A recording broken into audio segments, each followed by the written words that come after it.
Njoo usimame nyuma yake, lakini usimshike kati anaanguka, Bwana sigoke chini.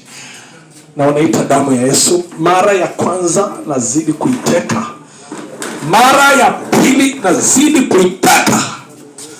Bwana, hizo himaya zao, hiyo harufu ya madawa ambayo wanajaribu, mara ya pili Bwana naita damu ya Yesu Kristo.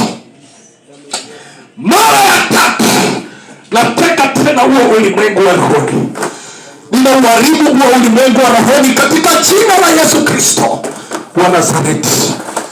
Na uchoma tena mara ya 4, na uchoma mara tena ya 5, na uchoma mara ya 6, mara ya 7. Ulisema watakuja njia moja, lakini Bwana wataenda njia 7. Bwana ndiye anamfungua dada huyu. Bwana, hiyo roho iondoke kabisa. Zile madawa walizofanywa kwa mwili wake, hiyo harufu Bwana na yamrisha itoke.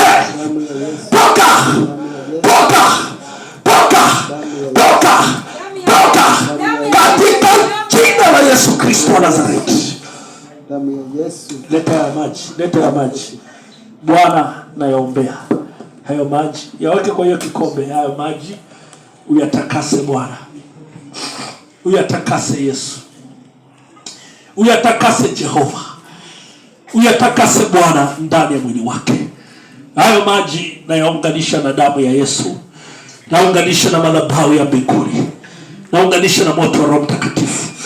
Bwana, sikia tena. Mara ya kwanza naunganisha, mara ya pili, mara ya 3, mara ya 4, mara ya 5, mara ya 6, mara ya 7 inapoingia ndani ya mwili wake. Bwana, fungua. Damu ya Yesu. Blood of Jesus Christ. Katika jina la Yesu Kristo. Blood of Jesus Christ. Wacha Bwana akufungue. Blood of Jesus Christ. Bwana akufungue. Blood of Jesus Christ. Yesu. On the blood of Jesus Christ. Spirit of confusion ikutoke. Damu ya Yesu.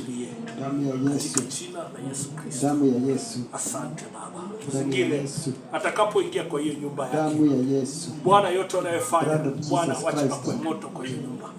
Chote unachojaribu kumlisha Bwana Mungu unakitenganisha tena. Bwana, na maisha dada huyo, kwa jina la Yesu Kristo nimeomba na kuamini. Damu ya Yesu.